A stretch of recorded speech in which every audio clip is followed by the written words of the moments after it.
We're actually doing this podcast right before Father's Day weekend. It's our Father's Day extravaganza, right? Yeah. There's an extravaganza. Whatever. Jody earlier was talking about how dads are kings, which is really funny because no matter really, if you're blessed enough to be able to have a household with both mom and dad there, and even if your dad's a quiet type or the kind who's vocally in charge, dad's always in charge. Dad really is always the king. Even my mother was a very strong personality, as Jody can tell you, right? Mm-hmm. But anytime I was as kids, when my dad would speak, because he didn't really, he wasn't one to correct discipline or those things very, very often. So when he spoke, it carried a ton of weight. You know what I mean? It does. Kind of weird. I always like to bring it up at Father's Day just so that you guys know, and all dads who listen know, that even if you don't think your influence is there, maybe you don't see it, maybe you're not in touch, with how maybe you don't have that relationship where how your kids feel about you, or, there's not a lot of verbal going on. Dads loom really large. And even if you don't see your kids a lot or something like that, your opinion is a lot of weight. I can remember just in this whole journey with you, Murphy, of us having kids together, there are times when you almost, and not really, but almost jealous of the mystique of dad. Do you guys know what I'm saying? It's hard to articulate.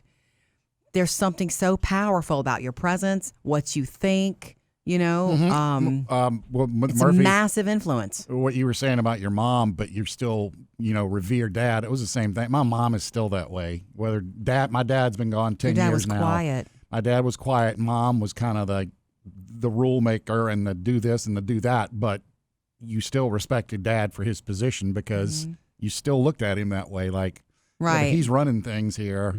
Your influence is as a dad, your influence is so much greater than you might realize. Mm-hmm. That's all I'm trying to say. I know what you're talking about as we raised our kids, because Daddy was the fun guy at night, and that still is. Definitely be jealous. I mean, you have been a great mom, and obviously our girls have grown up to be, they're very connected to you and all that. So I see that, but it's not truly. It's just it's an odd thing. Yeah. I feel like if your dad's a playful kind of dad, then dad kind of does have that, especially with daughters. I would think that really stands out with daughters. It is so important that you're just the fact that you're just available. Look, everything you do as a mother or a father says a lot to your children. Your children are always constantly checking you for how are things supposed to be.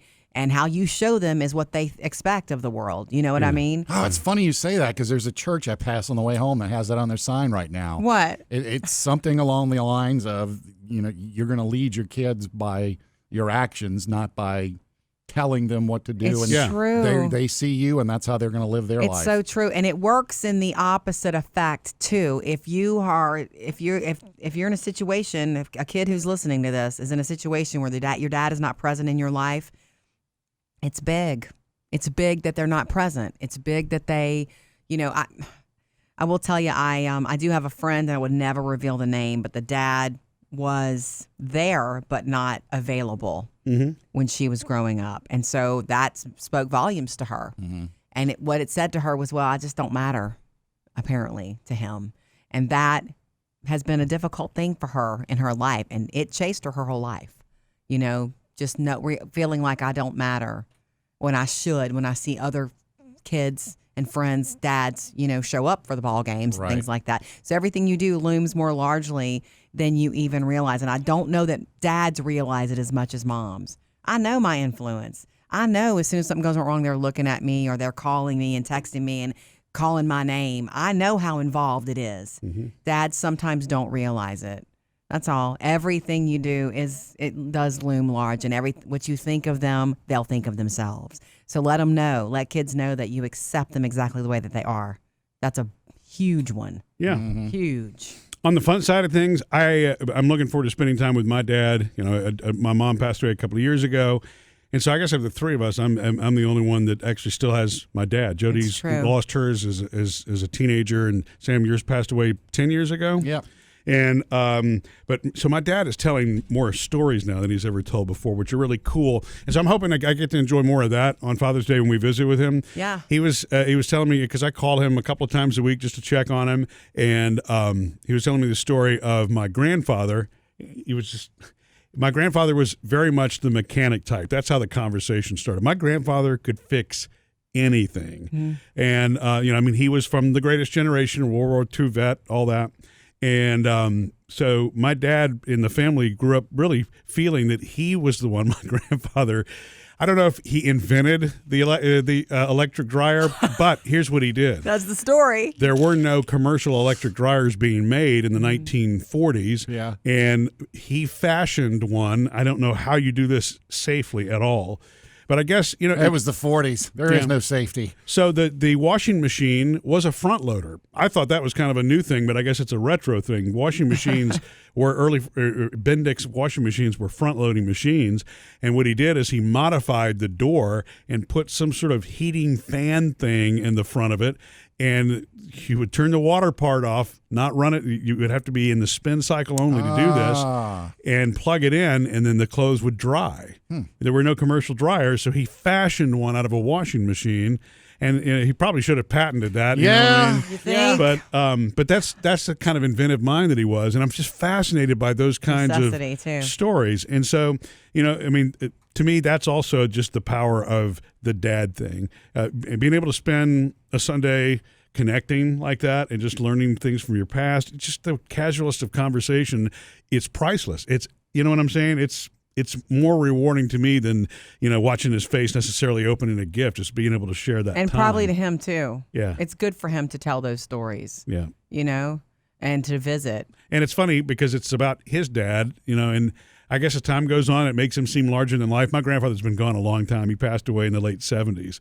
And so it's funny, the more that you tell stories about people. Oh, yeah, the stories get better. Yeah, they become, and I don't know that it's exaggerated or not, but it really makes that person larger than life. It's my favorite thing. I know, we've joked before about my dad getting a medal in Korea for saving a typewriter. Yeah. And when he first told the story to me as a kid, my mom told me, it was just in passing, he got a medal, but it was just the building burned down and he, I saved a typewriter. Well, now it's become this thing. Dun, dun, my dun, dad dun. got a medal for saving a typewriter. Yeah. I mean, whether it's true or not, it's funny. Well, he did get the medal. Well, yeah, he did get the medal. Totally. Yeah.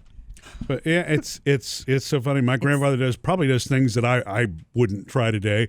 He was the one that could make a rope swing, put it up in a 50-foot tree somehow. And I climb it, That tie makes it, me want to boom. spend You know all what I day mean? on a rope swing. Yeah, and that's the kind of stuff he did.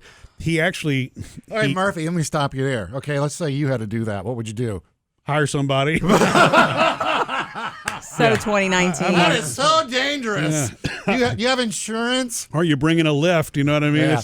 What's but funny he- about you guys saying this, and you love sitting around telling stories with your dad, and that's lovely, and it is priceless, and you'll never regret doing that. Don't worry about what to get him; just go spend time with him. But my dad's been gone so long now. Is it 30 years now? No, it's 20 something. It's been a long time. I forget. I lose track of the years, but it's very rare that anybody talks to me about him. When I don't want to get upset. When people bring him up to me, it is precious because it doesn't happen very often. Well, you mean a lot of his friends aren't still alive? Or Well, I family members are- don't run in circles with his friends, but it'll catch me off guard, just like what I'm saying right now. I don't mean to get upset. Yes, you said at the beginning of the podcast that it doesn't really What? doesn't upset you as much anymore. Well, but no, obviously, no. see, it becomes more real the more you talk about it again. Yes. You know? Yes. All I'm saying is that it's lovely. Tell the stories, keep these things alive, because it catches me off guard when people start telling me stories about my dad usually. And it'll sometimes jar me to the point of embarrassment, like now, So, yeah, that's a part of it. That can be a part of Father's Day, just sitting around like if you lost somebody. Maybe your siblings or cousins or their spouse needs to, maybe your mom, Sam, would really love for you to talk about him. That'd be good for her too. Yeah. Because it's good for me when it happens to me too. Yeah. It was interesting to me, and this was because it was my perspective, which doesn't make it necessarily correct. But when somebody would pass on, and you would talk to them at a funeral, you would want to tell stories, but I would always be guarded about that. But I think the opposite is actually important. They need to. Yeah, it creates a presence, and a story. Your dad It keeps passed them away. alive Yeah, for you. Right. your dad passed away 30 years ago. 30. My grandfather passed away 40 years ago. And so, yeah, the storytelling, I don't know how to explain it. And once it becomes one generation removed, maybe it doesn't feel that way.